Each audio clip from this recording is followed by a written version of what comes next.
Nah, maka itu penting banget buat investor yang kalau baca berita ya jangan langsung lihat mentahannya, tapi ya Iya. lebih enaknya dilihat fundamentalnya. Kira-kira kalau ada perusahaan yang bagi dividen 100%, terus ada pemikiran wah ini sudah nggak ada ekspansi, lihat dulu cash flow-nya itu seperti apa. Karena kalau yang dimaksudkan itu memang ternyata tahun kemarin nggak bagi dividen, terus apa salahnya sih ketika dia mau mengapresiasi buat investornya untuk ya udah keuntungannya dibagi semua ke investor gitu kan ya. Nah, jadi sebenarnya kuncinya di sini untuk rekan-rekan investor ya melihat perusahaan itu bagus atau enggak dari sisi fundamentalnya. Cuman memang banyak sekali investor yang mungkin berpikir wah ini khusus orang yang berlatar belakang ekonomi atau yang expert di bidangnya untuk bisa membaca laporan keuangan. Tapi sebenarnya nggak seperti itu ya, Kak Isya. Karena setiap perusahaan sekuritas ataupun apa namanya, ya katakanlah perusahaan sekuritas, mereka akan bagaimana mengajarkan ya investornya itu biar ya bisa bijak dalam mengambil keputusan melakukan pembelian atau penjualan saham. Dan apa yang kita diskusikan tadi itu bukan suatu apa ya, bukanlah disclaimer on ya. Jadi keputusan kembali diserahkan kepada investor, kepada Bapak Ibu yang memang punya kunci nih buat jual atau beli sahamnya. Nah, kemudian Kak Cici, ini kan eh, karena memang lagi banyak bagi dividen, ya pasti ada perusahaan yang dalam tanda kutip nggak bagus ya dan tetap bagi dividen, ataupun perusahaan yang memang sebenarnya menarik tapi bagi dividennya kecil. Nah, bagaimana menyikapi perusahaan-perusahaan tersebut, Kak? Apakah kita kalau mau ngincer dividen kita cari aja perusahaan yang masuk LQ45 atau perusahaan-perusahaan yang top 20 gitu kan, atau seperti apa, Kak? Iya, oke. Jadi memang pertimbangan teman-teman untuk menyikapi gitu ya, suatu emiten dengan aksi korporasi pembagian dividen itu harusnya apa ya? Harusnya memiliki banyak indikator ya, indikator pertimbangan. Pertama, selain dari dividen yield-nya, ya besaran dividen itu kan bukan nominal pembagian dividen Betul. per share-nya berapa gitu ya, tapi kan Ya, dilihatnya dari dividen yield-nya gitu. Jadi perbandingan harga dividen yang dibagikan dibandingkan harga dengan harga sahamnya yang saham. berlaku saat Ya, ini. Betul. Nah, betul. itu boleh teman-teman lihat kira-kira kalau dividen yield-nya tinggi yang mendekati 5% itu udah menarik ya, atau 5 di atas 5% itu bahkan udah sangat menarik karena di atas return-nya deposito gitu ya. Nah, Mm-mm. kemudian yang kedua, pertimbangan lainnya juga prospek pertumbuhan bisnis si emitennya itu sih. Jadi, kira-kira prospeknya itu ke depannya akan seperti apa? Kalau misalnya suatu emiten membagi dividen dengan dividen yield-nya kecil, tapi Mm-mm. prospeknya menjanjikan gitu. Dari Ya, sisi sektoral juga masih masih berpotensi bisa beggar gitu sektornya misalnya. Nah, itu juga masih menarik teman-teman, apalagi kalau teman-teman itu holding periodnya juga jangka panjang ya. Dan yang ketiga, ya paling ya teman-teman juga bisa lihat dari sisi performance ke belakang ya, atau secara historikalnya nih. Kalau secara historikal dia memang membagikan dividennya memang selalu kecil gitu, tapi kalau mm-mm. dilihat dari rasio performance-nya juga masih tumbuh, kinerjanya masih growth ya, masih masih tumbuh gitu ya, itu ya kenapa enggak untuk teman-teman milih emiten itu, paling gitu Mas Dendi. Oh ya, karena ya jangan melihat suatu emiten bagus atau enggak ya, dari dividennya aja gitu kan. Bisa jadi seperti yang di awal kita bahas tadi, keuntungannya itu disimpan untuk dia pengembangan atau ekspansi atau melakukan riset-riset. Jadi porsi buat investornya juga ada, tapi untuk pengembangan bisnisnya juga ada gitu kan. Nah, dari sekian banyak nih perusahaan-perusahaan yang mau bagi dividen akhir-akhir ini, boleh dong Kak kasih rekomendasi beberapa perusahaan yang kira-kira menarik nih buat rekan-rekan investor. Oke, waduh waduh. Emang banyak banget ya Mas Dendi ya. Ini emiten-emiten yang membagi dividen nih akhir-akhir ini nih. Mm-mm. Bahkan kayaknya udah ada kali ya 20 lebih emiten ya yang bagi dividen nih Iya. di minggu ini, sepanjang minggu ini. Nah, kalau misalnya dilihat ini saya sambil buka ya Mas Dendi ya. Iya. Misalnya saya nggak hafal nih teman-teman. Nih kalau besok ya, kalau besok itu ada dividennya di tanggal 7 Juni ada Tower, ada Oke. Telkom, Mm-mm. TLDM, SGRO, ada Pegas juga, ada BRIS juga, ada KDSI, sama ada PBSA. Di tanggal Oke. 8-nya di Lusa ada MARK, di tanggal 9 ada GON sama ada GEMS. Nah, kalau Mm-mm. misalnya yang menarik, tadi kan pertanyaannya Mas Dendi, yang mana yang menarik nih, gitu ya. Nah, Oke, kalau yang menarik tadi saya udah spill beberapa indikator-indikator pertimbangan teman-teman juga menyikapi pembagian dividen ya. Yang pertama lihat dari dividen yield. Nah, di sini kalau mm-mm. saya pikir dividen yield yang menarik itu adalah Telkom. Ini Telkom menarik teman-teman karena tadi tuh kalau kita mengacu ke harga penutupan sesi satu ya, saya belum lihat Mm-mm. penutupan sesi hari ini untuk harga Telkom. Tapi kalau mengacu ke penutupan harga di penutupan sesi satu tadi di 4280, dividen yield-nya Telkom itu ada sekitar 3,48%. Nah, ini Oke. sebenarnya masih itu juga, ini kalau kita lihat dia itu membagikan dividen setara dengan 60% dari total pencapaiannya di sepanjang tahun lalu ya, di 2021 tahun lalu. Di mana di tahun lalu Oke. itu kan laba bersihnya Telkom juga cukup besar, ada sekitar 24,8 triliun. Kemudian dividen Mm-mm. yield-nya Telkom 3,48%-an gitu. Nah, ini dividen yield-nya masih bisa dibilang menarik karena apa? Karena kalau kita lihat indikator yang kedua, tadi kan pertama dividen yield. Nah, yang kedua kan Ya, prospek pertumbuhan bisnisnya nih. Nah, prospek betul. pertumbuhan bisnisnya, kalau kita lihat Telkom itu secara bisnis, pertama dia market leader di industrinya ya. Kemudian yang kedua, Telkom ini punya hyperscale data center terbesar di Indonesia, di mana Oke. kalau dilihat dari demand akan data center, kayaknya ke depannya itu akan semakin prospectable ya. Karena Mm-mm. kalau dilihat data centernya Telkom ini dia selain ramah lingkungan, dia juga berteknologi canggih, dia juga punya sistem keamanan yang tinggi gitu. Terus kalau dilihat dari secara sektoral ya teman-teman, kita kan sekarang sudah mulai longgar ya aktivitas pembatasan sosialnya nih Mas Dendi. Karena kan Nah, COVID-19 udah melandai ya kalau di Indonesia. Nah, ini menarik dari bisnis data center. Kenapa? Karena akan memudahkan foreign untuk investasi secara langsung di sektor real gitu ya. Biasanya kan kalau foreign oke. investasi ke sektor real, dia ada survei. Nah, kalau Mm-mm. survei, dia lihat data center, kita punya data center yang nggak kalah canggih dari yang mereka punya, itu juga masih sangat menarik. Jadi bicara prospek sektoralnya juga masih oke untuk Telkom. Kemudian Pegas, ini Pegas juga menarik nih Mas Dendi kalau menurut saya ya, karena Oke. dividen yield-nya itu juga tinggi, di mana dividen yield-nya itu kalau saya lihat dari harga penutupan di sesi satu ya, harga Pegas Mm-mm. itu tadi di sesi satu ditutup di 1775. Mm-mm. Pegas akan membagi dividen 124 per lembar sahamnya. Berarti dividen yield-nya Pegas ini ada sekitar 6%-an. Nah, ini 6%-an menarik ya karena bisa dibilang tinggi juga di atas 5%. Dan Pegas ini dia subholding gasnya Pertamina, dia juga dari sisi prospek pertumbuhan bisnisnya untuk jangka panjang, demand akan harga gas juga masih sangat tinggi ya. Apalagi kita lihat dari geopolitik Rusia Ukraina juga kan memicu kenaikan harga gas komoditasnya ya. Jadi ini juga masih terkena impact positif dari katalis tersebut itu untuk Pegas kalau kita bicara potensi sektornya. Nah, kemudian yang nggak kalah menariknya di sini juga kalau menurutku ya Mas Dendi ya, ini disclaimer Mm-mm. teman-teman, di sini yang nggak kalah menariknya juga ada MARK. Ini adalah salah Mm-mm. satu emiten pencetak sarung tangan nih teman-teman.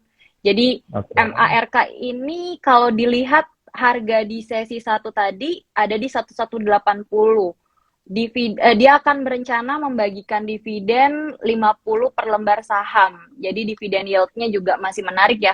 Dividen yield-nya ada sekitar 4,2%-an ya kalau mengacu ke harga penutupan sesi satu. Nah, itu udah Mm-mm. menarik nih. Dividen yield-nya hampir 5% gitu. Itu juga bisa dibilang tinggi.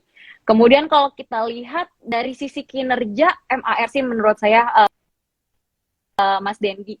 Karena di kuartal 1 2022 dia ini penjualannya juga masih tercatat tumbuh Mm-mm. 39%, net profitnya juga masih tumbuh 44% year on year, Kemudian dari sini juga ternyata MARK ini kuat di pangsa pasar ekspornya nih. Jadi dia banyak ekspor Oke. sarung tangan ke 4 negara mitra dagang kita, ada Malaysia, Mm-mm. ada China, Thailand, sama Vietnam. Potensi kedepannya MARK ini juga masih prospectable, masih potensial sekali ya. Ditambah lagi MARK juga mendiversifikasi bisnisnya ke kloset. Jadi kita lihat Oh, untuk ke kloset duduk nih MARK. Jadi kita lihat untuk MARK juga masih oke lah, Mas Dendi. Lagi-lagi disclaimer on ya teman-teman ya. oke. Nah, yang menarik ada nih dua perusahaan yang ya tergolong cukup terkenal ya, tapi nggak masuk Oke, rekomendasi ini, TOWR oke. dan TRIS. Nah, ini ada Ya, yang bertanya-tanya kira-kira kenapa nih, Kak? oke. Kalau TOWR pertama dari sisi dia akan membagikan dividen Rp18 per lembar ya. Dari sisi Oke, dividen yield, kalau dibandingkan Telkom, lebih menarik Telkom. Kemudian oke. tadi Mas Dendi sebut BRIS ya. Brief. Oke, kalau BRIS dia akan membagi dividen 18,4 per lembar. Nah, BRIS juga dari sisi dividen yield masih belum cukup menarik kalau menurut kami, tapi dengan adanya momentum dividen ini ya teman-teman bisa memanfaatkan capital gain ya, karena kan biasanya ada kenaikan di harga sahamnya nih menjelang-jelang kumdetnya. Makanya BRIS hari ini jadi rekomendasi saham kita juga Mas Dendi tadi di pagi hari. Oke, Ya, karena kita masuk lihat rekomendasi. BRIS Mm-mm. ada momentum positif dari menjelang kumdet period dividennya gitu. Jadi paling itu Oke. jawaban saya karena dari sisi dividen yield-nya masih belum cukup menarik. Oke, nah dari sekian banyak ya perusahaan yang akan bagi dividen dalam dekat-dekat ini, tadi disampaikan ada CLKM ya, Pegas, dan MARK untuk Bapak Ibu yang memang mengincar dividennya. Tapi ada juga Kak, salah satu strategi ya yang investor pakai justru mereka melakukan pembelian saham ketika ex-date.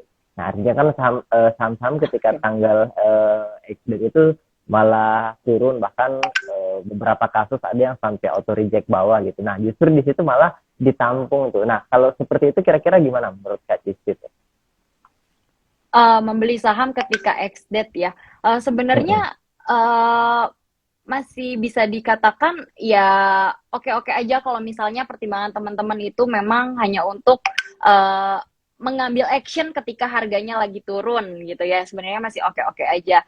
Tapi kalau misalnya teman-teman lihat secara prospeknya itu kurang menjanjikan gitu ya dari suatu saham tersebut atau dari emiten tersebut, uh, sebaiknya atau ada baiknya teman-teman tuh nunggu ketika memang dari sisi teknikal dia emang udah turun ke deket-deket level supportnya. Karena banyak juga di Oke. tanggal X-date saham Mm-mm. tersebut memang ARB, tapi secara teknikal ternyata penurunannya itu masih berpotensi bisa turun lebih dalam gitu. Jadi Mm.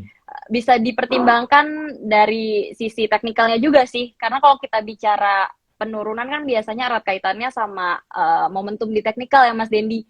Jadi bisa Ya. dilihat di teknikalnya dulu lah teman-teman. Bisa cek di teknikalnya. Oke, memang kalau mau strategi seperti itu cari saham yang memang udah mendekati level supportnya ya. Jangan-jangan Supportnya. dia turun tapi hanya untuk menutupi kenaikan dari harga kemarin yang akan mencapai kumdet. Nah, kita coba masuk ke pertanyaan ya, Kak Cisya. Ini sudah ada beberapa Boleh, boleh. pertanyaan yang masuk sebelum kita masuk ke rekomendasi. Biasanya kan rekomendasi kita simpan paling terakhir nih biar Oh, oke. biar seru gitu. Tadi rekomendasi untuk apa namanya Oke. dividen, nanti akan ada rekomendasi untuk saham-saham secara teknikalnya. Nah, ini ada pertanyaan dari sebentar nih Kak. Uh,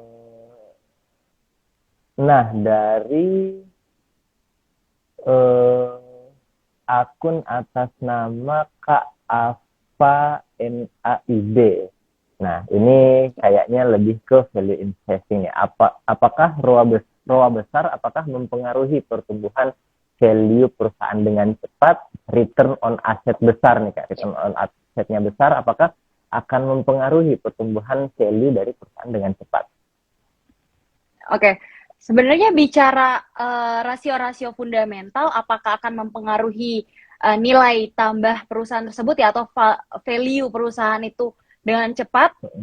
Kalau menurut saya, rasio-rasio fundamental itu akan mempengaruhi, iya benar akan mempengaruhi nilai tambah perusahaan tersebut. Tapi apakah dengan cepat? Itu lagi-lagi tergantung nih, karena kita bicara nilai atau value perusahaan itu kadang tidak, korelasinya tuh tidak sama dengan pergerakan harga sahamnya sendiri. Karena harga Ya, saham sendiri itu kan terjadi kan karena faktor supply and demand ya. Tapi kan lagi-lagi harga saham itu juga adalah apa ya, refleksi dari kepercayaan investornya nih teman-teman. Jadi kalau misalnya investor melihat perusahaan tersebut itu secara valuasi dia punya rasio-rasio fundamental yang bagus, bisnisnya sehat, kinerja operasionalnya menghasilkan pertumbuhan, laba bersih dan lain-lain sebagainya ya, EPS-nya juga terus mengalami kenaikan gitu ya. Itu di masa yang akan datang tentu akan mempengaruhi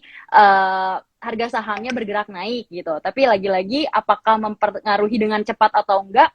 Ya tidak tidak tidak dengan cepat juga sih, tapi nilai perusahaan itu di masa yang akan datang tentu akan berkorelasi dengan harga sahamnya, dan harga sahamnya itu akan menyesuaikan kalau memang value perusahaannya itu bagus gitu, baik gitu. Paling kalau dengan cepatnya itu kayaknya nggak selalu ya, Mas iya, Dendi. kayaknya butuh bersabar seperti suhu kita ya, Pak Lo Keng Hong gitu kan, yang apa namanya, menilai satu perusahaan mungkin dari sisi valuasinya udah sangat murah, tapi harganya kok gitu-gitu aja. Yang kalau sering Pak Lo Keng Hong sampaikan ya tinggal sabar aja gitu sampai tunggu harga sahamnya naik. Kita nggak tahu bakalan berapa lama, apakah 5 tahun, 10 tahun atau 15 tahun, tapi yang jelas ya seperti tadi Kak Cici sampaikan, harga dari perusahaan itu tetap bakalan mengikuti dari valuasinya. Cuman kalau cepatnya rasanya enggak ya, karena akan membutuhkan waktu yang cukup ya cukup lama sih bagi seorang trader, dan harus sabar gitu kan, karena ada juga investor yang udah cuan dikit terus langsung jadi trader gitu, padahal niatnya jadi investor gitu. Nah, kemudian ada pertanyaan kedua nih. Ini pertanyaannya singkat, padat, dan jelas nih Kak. SMDR gimana Kak? Nah, ini kalau kita kaitannya dengan ekonomi, karena ekonomi sudah mulai bangkit lagi, ini sudah mulai banyak permintaan kontainer ya, karena sempat beberapa bulan yang lalu ada berita bahwa kontainer lagi langka dan harganya naik berkali-kali lipat, dan seketika juga harga-harga emiten yang di sektor shipping itu justru mengalami kenaikan. Nah, kalau pertanyaan dari Kak Yulio_S ini kira-kira gimana nih Kak untuk prospek saham SMDR? Oke, ini saya buka catatan pribadi nih ya, Mas Dendi ya, karena kebetulan saya punya catatan pribadi untuk SMDR nih, pas banget. Oke, kalau kita bicara sektoralnya ya, emiten-emiten shipping atau pelayaran ini dia terkena multiplier effect juga dari komoditas yang rally ya, komoditas globalnya kan lagi rally nih, makanya nggak heran kinerja sahamnya juga ada optimisme gitu ya, tercipta optimisme di harga sahamnya sehingga memang rally kemarin tuh sempat rally cukup tinggi. Ini saya coba cek teknikalnya juga untuk SMDR sebentar. Ini terakhir di level 3.920 nih Kak, rally-nya cukup panjang dari tahun 2020. Iya betul. Ya memang SMDR dia sejak akhir Maret ya, 29 Maret dia udah di fase strong uptrend yang udah bergerak naik terus gitu ya. Kalau kita bicara teknikal. Terus kalau kita bicara dari pertumbuhan sektornya, dia juga ada multiplier effect dari komoditas yang rally juga ya, komoditas di mana kan multiplier effect-nya tuh bagus, positif terhadap emiten-emiten pelayaran seperti SMDR ini. Nah, untuk SMDR ini saya tuh punya catatan nih, Mas Dendi. Jadi di sini Wah, dari sisi kita bicara prospek kinerja, SMDR itu mm-mm. kinerja di kuartal 1 2022, 2022 kemarin Oke. itu net profitnya juga masih luar biasa ya. Net profitnya tumbuh sekitar 838 miliar. Kemudian kalau Mm-mm. dari sisi potensi, kita bicara potensi ke depan. Nah, di sini SMDR ini dia juga udah mulai ekspansi usahanya. Jadi selain dari bisnis atau kegiatan utamanya dia sebagai shipping ya, pelayaran, ini SMDR juga udah melakukan ekspansi ke bisnis makanan instan, teman-teman. Jadi di sini Oh, SMDR ya, di sini SMDR dia punya mm-mm. dia bekerja sama dengan mitranya dia, Bohan Food, dengan memberdayakan petani, peternak, dan juga nelayan untuk membuat produk-produk ya produk-produk dan bisnis di dalam makanan instan ya. Jadi saya pikir emiten-emiten yang terus melakukan ekspansi, terus memiliki kemampuan adaptasi yang baik juga terhadap apapun perubahan perubahan apa ya ibaratnya perubahan ekonomi gitu ya. Saya pikir itu merupakan nilai tambah untuk SMDR sendiri, Mas Dendi gitu. Jadi dari potensi bisnis dia rutin melakukan ekspansi, maka saya optimis gitu ya untuk SMDR ini juga masih prospectable ke depannya. Dari sisi teknikal pun dia juga masih strong uptrend, dia masih dalam fase bullishnya. Jadi saya pikir menarik ini emiten SMDR ini. Tuh. Oke, mungkin ini juga salah satu strategi ya ketika pandemi kemarin ya, bisnisnya lagi susah, kemudian permintaan akan kontainer lagi berkurang, mungkin itu salah satu strategi ya, karena kalau kita tahu juga beberapa perusahaan-perusahaan, katakanlah perusahaan penerbangan ya dari maskapai yang ada di luar negeri, mereka justru ketika pandemi kegiatan dibatasi, mereka malah jualan makanan dan itu ya agar bagaimana perusahaan itu bisa tetap survive gitu kan, dan alhamdulillahnya sekarang sudah wisatawan atau usernya udah mulai banyak lagi. Nah itu untuk dari SMDR. Tadi ada yang minta untuk catatan Emiten pribadinya pelayaran. dibagikan tuh kak. Nah itu uh, itu dokumentasi pribadi ya dan analisa pribadi.